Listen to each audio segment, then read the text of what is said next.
you early. Coming at you a little earlier than normal today. Got some, as you might expect, kind of a busy week for me. Getting this thing checked out today. Good to be with you. Thanks for being with me a little earlier. Thanks for rolling with the punches. Let's get into what's going on from Monday Night Raw and anything you guys want to get into. Admittedly, we are coming off of a taped 2-hour Monday Night Raw. That felt like a taped 2-hour Monday Night Raw. We're going to get into Cody and Gunther, their interaction ahead of their Crown Jewel Championship match from, what is it called? Riyadh. Wow. Riyadh, and all the wonderful things that they have in Riyadh. Like these 2 championship titles that Joe Tessitore did his best to try to sell. They have all these jewels on them, and there's so many carats. And cool, tell me why it's going to matter after that show is over. Is Cody or Gunther or Nia or Liv going to come out with those titles, and I'm going to go, oh, they're the Crown Jewel champion? Are you kidding me? Or is this literally just to make people over there happy? To say they have their own Crown Jewel title. Remember, Triple H said this is going to be an annual event. It's got to mean something. It always should mean something. Here's the problem. I watched Braun Strowman win the greatest Royal Rumble for a green title we never saw again. They did that trophy that Shane won because he entered himself at the end of the tournament and he was the best in the world, and we never saw that trophy really ever again other than a gimmick for Shane. You gotta give me more. And here's the thing. You go back to King of the Ring, right? And they did not announce until the weekend of the finals, which I believe was also in Saudi Arabia, that the winners would get title shots at SummerSlam. And Triple H was like, well, I didn't want to distract from the tournament. No, it makes the tournament mean more. Give me stakes. Tell me why I should care about this. You can't sell a title you just introduced 2 weeks ago that apparently has nothing of meaning other than, well, when we do the champion versus champion match where neither of their titles is on the line, but this one is, they get this thing.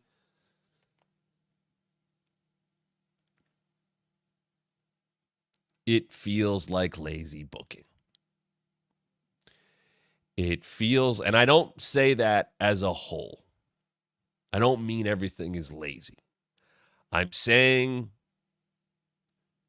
that this pay-per-view seems to be, this PLE, this Saudi Arabia event, seems to be more of a nuisance to WWE. Not from the money they're getting from it, and that's why they're doing it, but it seems like more of a nuisance to deal with before we get to Survivor Series. It seems like it's getting in the way of the booking of Survivor Series. Is it a detour that might be helpful? Let's see. It could end up being helpful, right? Because Liv and Rhea, let's go there first. Liv and Rhea had their match at SummerSlam. And Liv won the title. And we started the whole thing with Dom with Liv full on. And then we get the mixed tag. And then we get another singles match. And that's where Raquel shows up. And Liv has survived once again. So you had a couple of ways to go with this. You could have set up something with Rhea and Raquel for a way to get away from Rhea and Liv for an event. Okay, fine.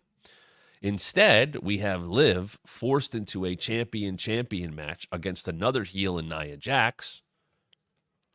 And now that story has played out over the last week between SmackDown and Raw and became the main event of Monday Night Raw last night. And gave us, I will say, an intriguing interaction for, I believe, the very first time with Tiffany Stratton Miss Money in the Bank, and Rhea Ripley. And I saw those two in the ring on Raw, and I was like, okay, that looks different. You want to talk about two polar opposites? There you have it in the ring. It looked like a glimpse into the future of the company. And it turned into a really weird tag match, and then Nia got involved. And once again, I see not the most heated, exciting, even though I know it does well numbers-wise. But, man, that did not hit me as a Raw main event last night. It very much hit me as this is the last thing we need to get in the can. We need to record to finish out the night. So here's what we're going to do. And they teased the cash-in and Nia taking out Liv. Made sense for two reasons. Number one, it is her opponent at Crown Jewel. And number two, she told Tiffany, go after Liv. Go get that title. Then we'll both be champions. And she hits all of her big stuff on Liv and goes, hey, dummy. And Tiffany's like, oh my God, I should go get, like, duh. I don't know. How did she not see that happening? How did she not put that together? You could make the argument in terms of the story. She doesn't want to go after Liv. That she does want to defeat Nia. That she does want the WWE Women's Championship. Okay, didn't come across that way last night. Came across like she was too dumb to notice that her friend had just laid out a champion to hand her the Women's World Championship. That's what it came across to me. And then Dom makes the save, and that's how we go off the air, which did not feel like the type of thing that goes off the air. That felt like the 10 o'clock main event. Well, I should say the second hour main event, not the third hour main event. And it was a second hour main event. It just happened to be the end of the show. Because what was there to point to last night that you could have run? Jey didn't wrestle. He had an interesting segment. We'll get to that. Priest didn't wrestle. He just talked to Rhea about being world champ again. Cody came over from the other show. Not exactly left with a lot. Seth, a backstage segment. Bronson Reed, a pre-tape segment. You could very much tell that they had to tape 4 hours of TV last week and maybe didn't have 4 hours worth of content, which is kind of wild since they had been doing 3 hours worth of television for about 12 years.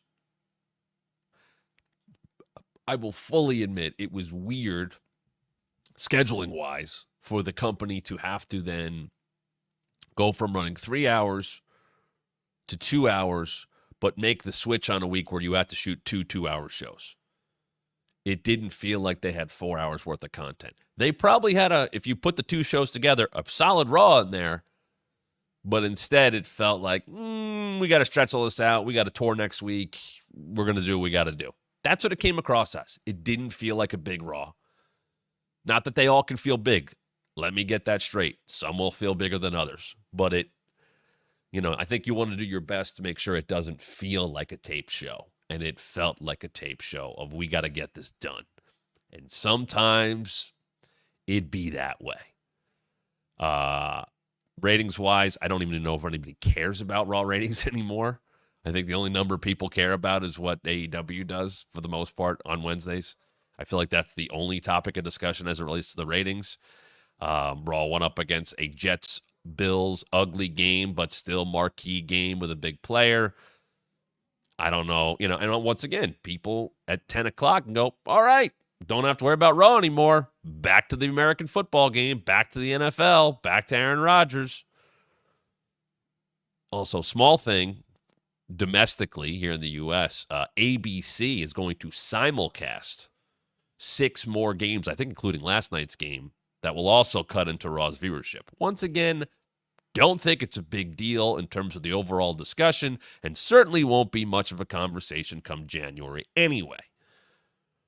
But I'm just thinking now, as we think about this Crown Jewel show, we had the Cody Gunther interaction. All right, here's Cody on Raw. they had him there last week. You get 2 Raws out of Cody, and probably more because they have to go crossover in some way, shape, or form for the next few weeks leading into Crown Jewel. And Cody comes out and does his thing and talks about St. Louis being the place where the "We Want Cody" thing happened, and all right, that's what's gonna, that pandering to the crowd in a way that made sense. This was the first place that pushed back as he was getting to the idea of him not being in the WrestleMania main event this year. And then Gunther comes out.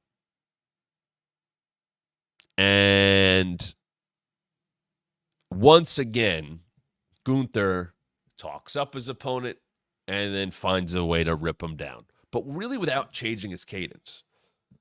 Not a lot of people I respect in this company, but you're one of them. Talks about being the guy in the face and all that, and kind of tears Cody down at the end. And Cody's like, what you think is my biggest weakness is my biggest strength. And then he uses something that I thought was very interesting. He makes a point to say to Gunther that Cody beat the most dominant champion that the company's ever had in the last 10, 15, 20 years, whatever. But he put Roman on a pedestal. And you haven't really heard Cody do that very often to bolster his resume, to talk up his resume. And I thought it was interesting that they did that, considering everything else that's going on, which Cody referenced of, he goes, a lot of people don't like me, and I'm dealing with it. I'm sure you've seen it across all the shows. But he put Roman on this pedestal coming off of a Friday Night SmackDown where Roman talked about being pissed that he wasn't the champion, and we ran things and we were the GOATs and blah, blah, blah, blah, blah.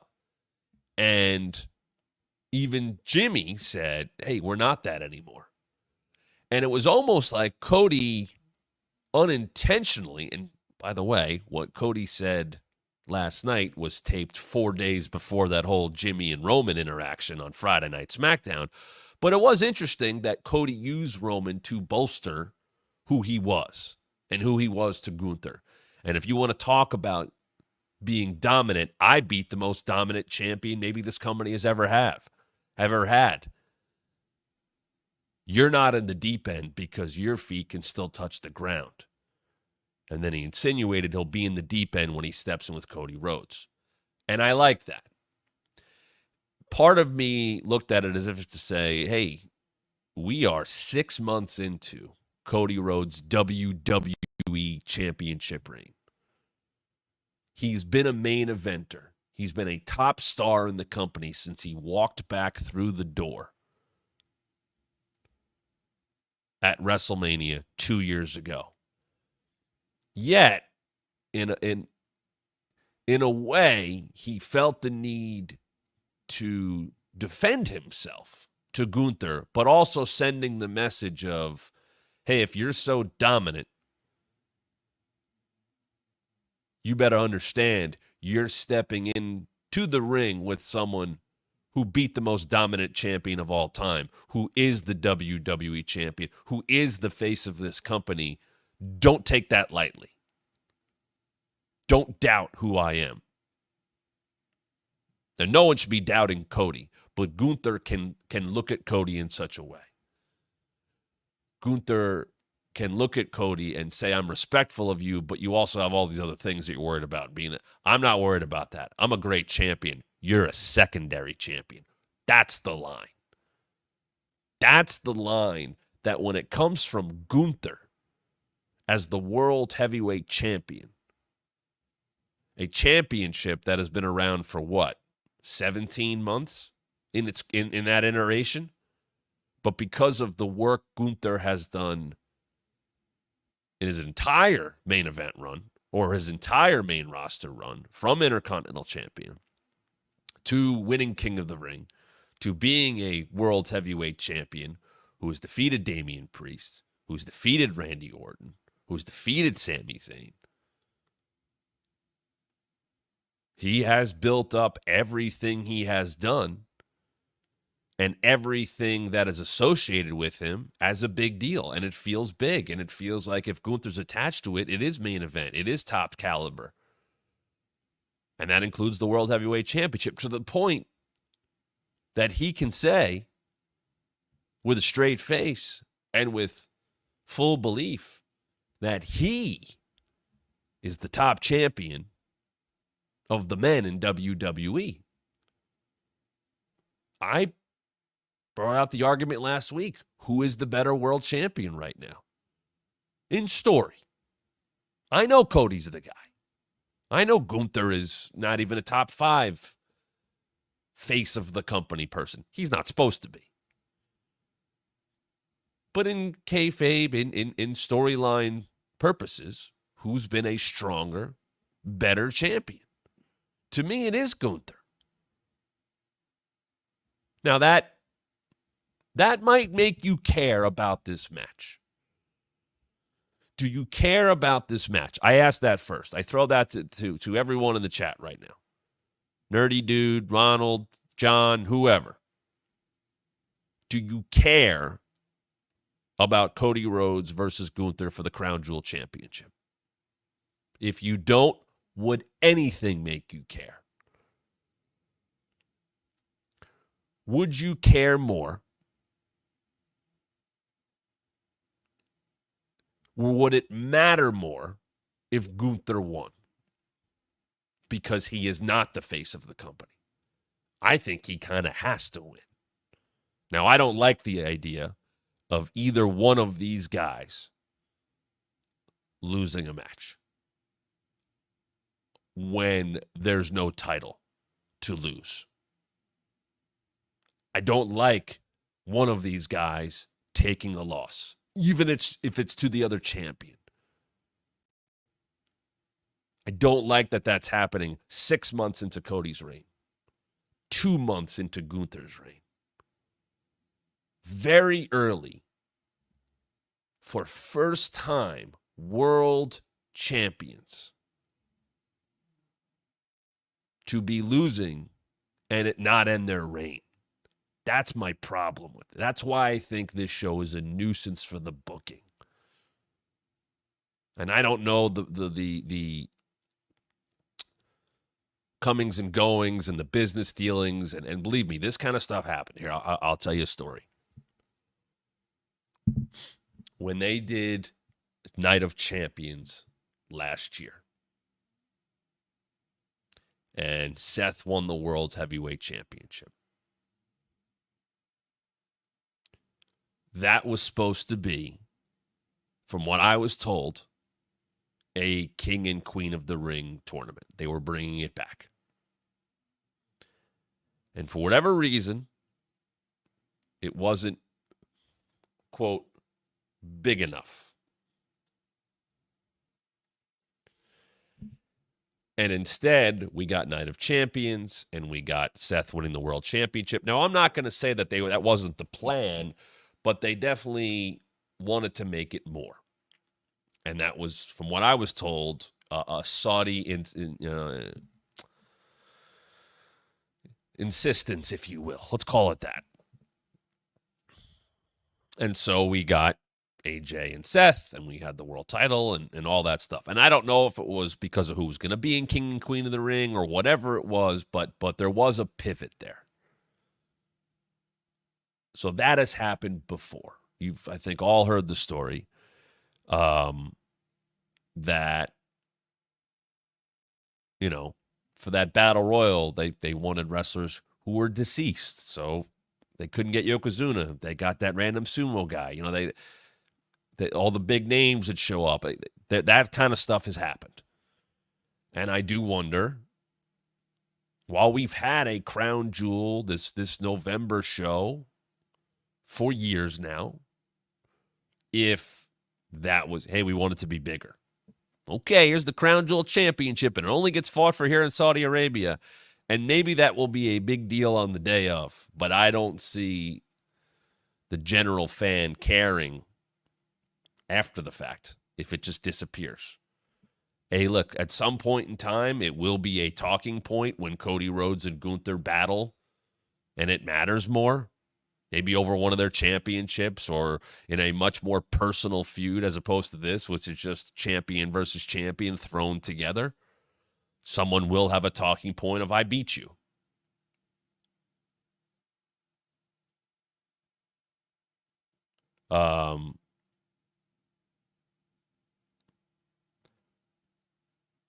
That's for down the road. Does that get you excited about Crown Jewel in this match? To me, it doesn't. Now I'll read some of your comments here. Working with one hand, so do you care? John says, no, I do not. Mr. Remix King says, no, I do not really care for Cody Gunther. John says, if I'm being honest, I don't care much about any of Cody's matches. Nerdy dude, I do not at all. Mr. Remixing, if Gunther would only push Romans to win it so we can get Barack Roman. Yeah, I guess that's part of it too. Let's get another one here. Noah says, my opinion, it's unfortunate of the timing for the Crown Jewel titles. I don't think either woman should be the inaugural champion. Either guy losing in that match doesn't have a good look. Yeah, and an inaugural champion of what? Who cares? It's a detour from. Are we looking at a women's War Games match? Could we walk into Survivor Series? And I'll get to the Bloodline in a second because obviously they took a step forward with that last night. But are we going into Survivor Series now looking and seeing, well, it could be Nia, Tiffany, Liv, and Raquel. And then maybe it's a babyface team of Rhea, Bianca, Jade, and maybe Naomi. Can you find a fifth for each side? Potentially. You get Bayley in there. I guess. That's kind of it, though, right? And I'm leaving out EO, and I'm leaving out Kyrie, and is Dakota coming back soon? And is Asuka coming back soon? And where do they all fit? Feels like a lot of people who are important are going to be out in the cold. Now, let's flip over to what I think was the most important thing to come out of Raw last night. Jey Uso saves the New Day from a further beating from Braun Breaker. Jey Uso is going to face Braun Breaker in an Intercontinental Championship rematch next week, which had a great Braun video package to set it up, but also now has a bit more intrigue because when Jey walked to the back, Jimmy was in his locker room and says, "You got a minute." And Jimmy looks at him and walks away. Disgusted. I haven't seen that look on Jay's face in a very long time. He has been happy. He has been exuberant. He's been goofy. He's been yeeting. He's been messing around with Jackie. He's been messing around with Rhea. He's been having fun. You name it. But as soon as he turned his head from Jimmy, you could see the anger, I don't want to deal with this. That's my past. Look what I'm doing now. I'm the Yeet Man. I got a shirt that says Yeet World. I'm the Intercontinental Champion. I'm having a great time. I don't want to think about my family. Jimmy goes around looking for him and he finds him. And Jey just says, "No, get out of my face," and walks away. And that's exactly what this should have been. Jey should 100% have to be completely convinced that going back to what gave him the highest of highs and the lowest of lows, why would he go back? Why would he turn around and go help Roman? And go help Jimmy, for that matter. You can't just say it's blood. Look everything he did for those guys when it was blood. And look what happened in the end. It was about Roman. was about protecting Roman. It was about answering to the tribal chief, protecting his championship, which was protected far beyond the Usos and their tag team championships.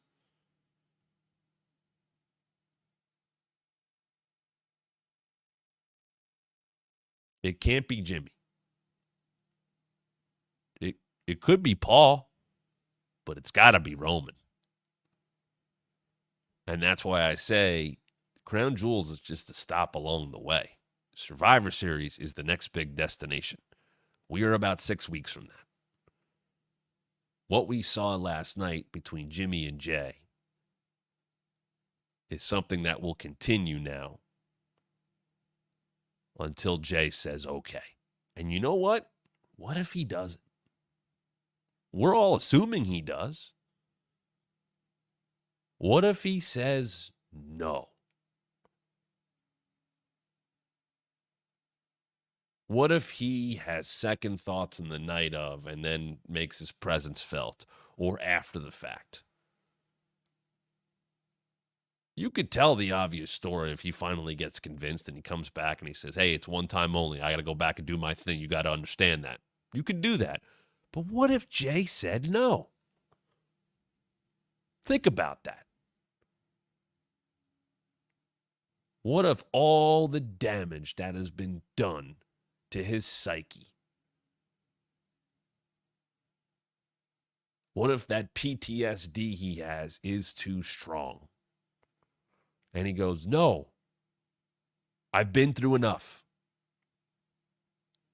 I'm not going to be there for you. I can't do it to myself. I can't do it to myself. I can't do it to my career. I can't do it to my family. It's got to be about me now. I can't get dragged back into your BS.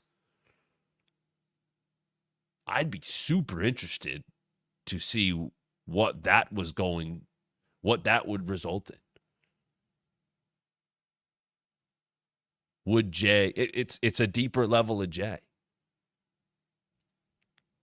Now, as Zach brings up, Jey's going to lose the IC title, join Jimmy. I don't know how, but they're going to tie it together anyway, somehow.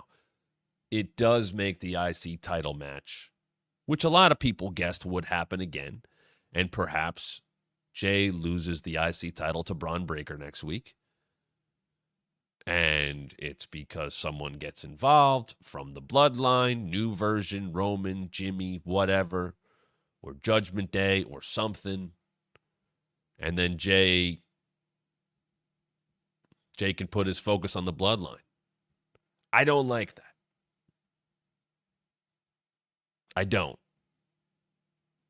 I think Jey can walk in to War Games if he gets convinced as the Intercontinental Champion. That's my whole thing.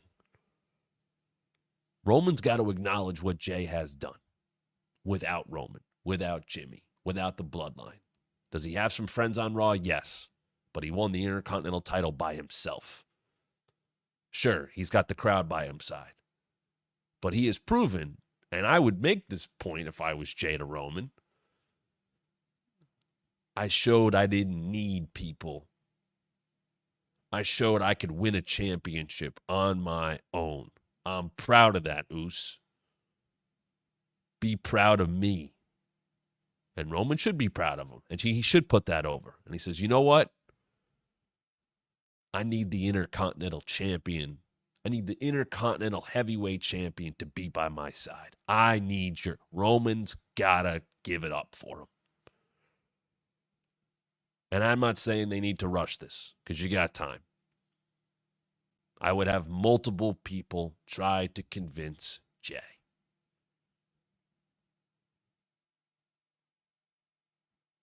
Roman, though, has got to be the one. Nerdy, you just said it. I honestly think Roman should be the one to talk to Jey. Others should try. And Jey can rebuff them. And finally, it's, if he wants me that bad, he can come talk to me. Didn't you guys do his bidding enough? Didn't I do his bidding enough?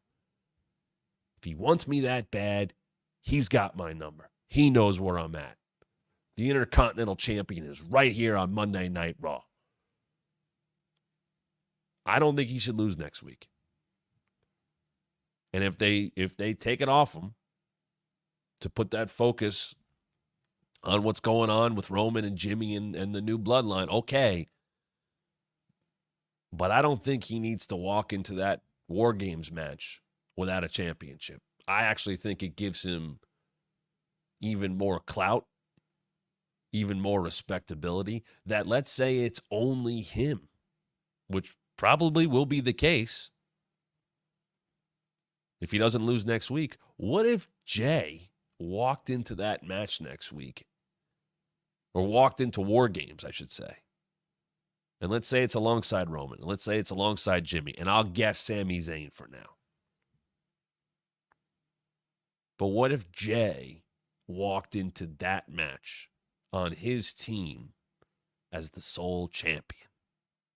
Not Roman. No tag titles.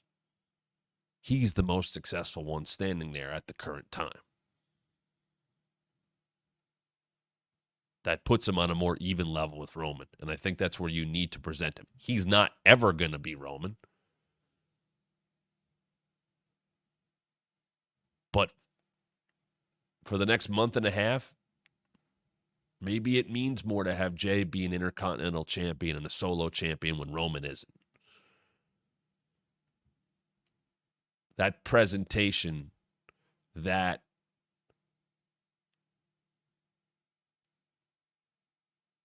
understanding of who he is and what he's done and who he's done it without.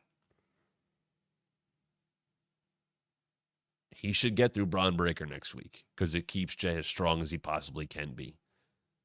And it makes him that much more important and desirable to Roman to have by his side. And I don't think Jey should get pulled back into all this stuff. I really don't. I'm not saying he can't pop back in here and there. But they have done a lot of good work with Jey in the last year since coming to Raw. And even though WrestleMania did not go well, he has remained super over, and they got the moment they needed to a couple of weeks ago when he beat Braun Breaker. I wouldn't want him going back into that stuff. Jey should be his own man because Jey has now proven to be a star. He's a star to fans, but he's also, I would think, quite the star to the company based on all the merch he continues to get and continues to sell. He's doing that because it's about him. He's doing that because he has gotten over on his own with his own entrance as his own man. He's very likable. He's fun. It's a party when he walks in the arena. You want to be part of that experience. Who wouldn't want to be part of that experience? But it's because he's on his own. And I think you'd be taking a step backwards, both in storyline and in terms of career development of Jey Uso.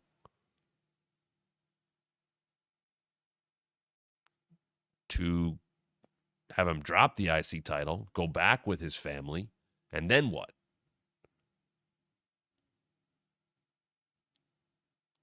Jey's got to remain in the position he's in right now, and it should only continue to increase and rise, not go backwards.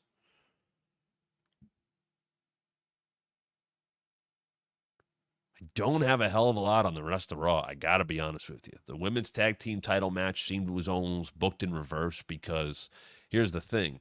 They did the Io and Kairi versus Bianca and Jade match last Monday, but they had Jakara and Lash also wrestle for those titles on Friday. So the ending was already known to Friday's match because we already knew the ending to Monday's match. And then they got Jakara and Lash involved with Damage Control, and okay, we see where that goes. But it wasn't like it really gave us much. They're starting the tag team title tournament. And we saw the War Raiders get reintroduced last night. I don't know if WWE fans care that they're going back to the name that they had back in NXT and back on Ring of Honor and New Japan and the indie scene. I don't know if a rebranding of the Viking Raiders to the War Raiders really matters all that much. And this is coming from someone who thought Ivar Hansen, they're not going back to that either, whatever, did tremendous singles work when Eric was out. They're in the tournament, sure, whatever. I know Hunter likes them. I know a lot of people like those guys. I just don't know if a rebranding is going to matter all that much. They did what they did. I do like big guys getting there with Otis. That's what we got last night. We also are going to see New Day and Authors of Pain. Okay, whatever. The stuff with Miz last night and Truth and Final Testament. And was that what it was? It's Authors of Pain and New Day. Final Testament, and there was the Wyatt thing in the middle of the match. It's just, I don't know. I don't want to say I missed 3-hour Raws, but it felt like something was just missing from the show last night.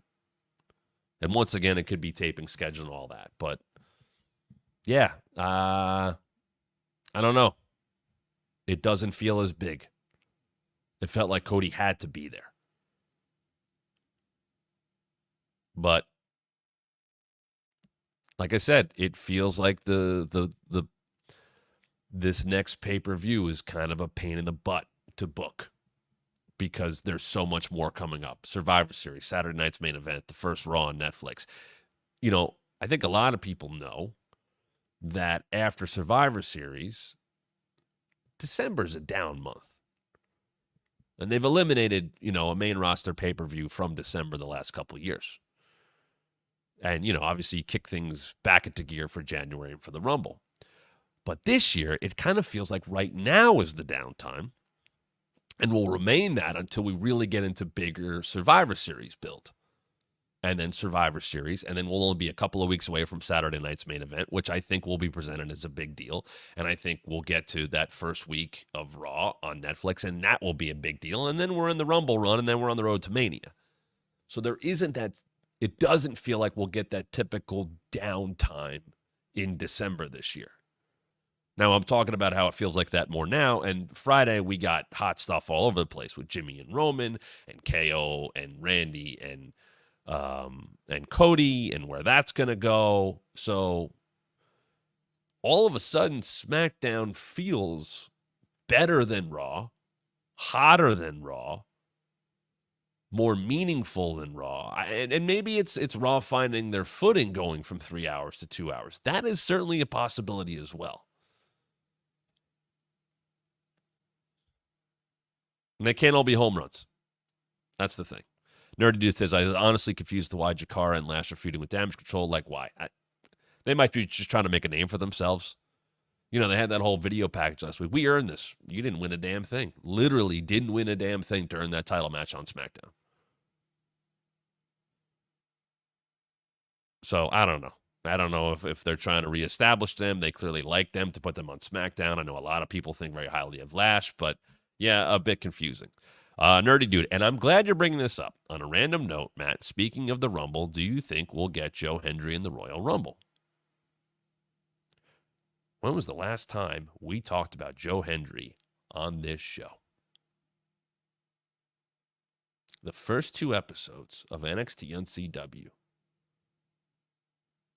No Joe Hendry. Not a mention of Joe Hendry. Nothing. The TNA crossovers on those first 2 shows was Zachary Wentz losing to Wesley. If I'm not mistaken, really nothing last week. And it's not over. But you're just bringing up the tweet. And I saw the tweet too. Someone's like, man, what happened to Joe Hendry? He fell off the radar. And he goes, watch how this tweet ages in 4 months. Now, very soon, it's this weekend or next, Joe Hendry is challenging Nick Nemeth for the TNA World Championship. A match a lot of people expected to happen. A lot of people expect it to be Joe's crowning moment. But it does feel like some of that buzz has worn off. And I thought that might be the case. Now, who's to say that Joe doesn't win the title and bring that over to NXT or whatever it might be? But it does feel like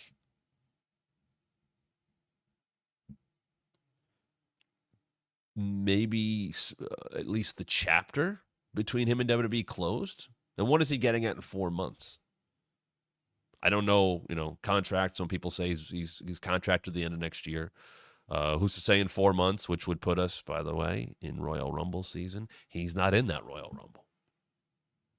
I think I don't want to say people would definitely be upset if he wasn't in it, that it doesn't feel like that same buzz exists. I don't know how much he has carried fans that found him through WWE and NXT back to TNA. It does seem like TNA's on more of an uptick, which is good. It does seem like their ticket sales have benefited from it, which is good, but it has quieted a bit. And I thought it was interesting that there wasn't really any major crossover between NXT and TNA the first 2 weeks. Now, tonight, it's back in the PC. What is NXT going to look like tonight? Will that fresh coat of paint matter? Was it about featuring almost exclusively the NXT stars and not the TNA stars those first 2 weeks on CW? These are all questions that will start to get answered tonight, and I am interested to see what happens with Joe Hendry as it relates to WWE, and maybe it is about the next 4 months. Maybe it is about him. I went out of focus there for a second. Maybe it is about him walking into the Royal Rumble, much like Mickie James did, as the champion of another company. And I like Joe. I am genuinely surprised that his WWE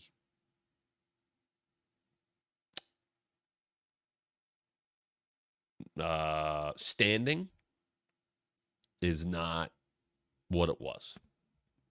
And maybe they said, hey, we don't want to do too much. We're going to cool this off. That's a possibility. Maybe that is the case. My camera is not acting very helpful. Who do you think will be the number one contender for Trick? So you got Ego, Wes, Javon, Eileen Wes. There's the camera back. Eileen Wes. I think I don't think you want to do the rematch right away. But then again, if Ego's sticking around, maybe it should be him. But then that's 4 times we would have seen that match in some way, shape, or form between the 4-way and the singles and all that. I guess Wes. I think Wes is the right call. And then we're going to see Stephanie Vaquer in the ring tonight, which I'm interested to see as well. Dynamite has announced Jay White and Christian Cage for Wednesday, which is fun. And I love the Jon Moxley promo.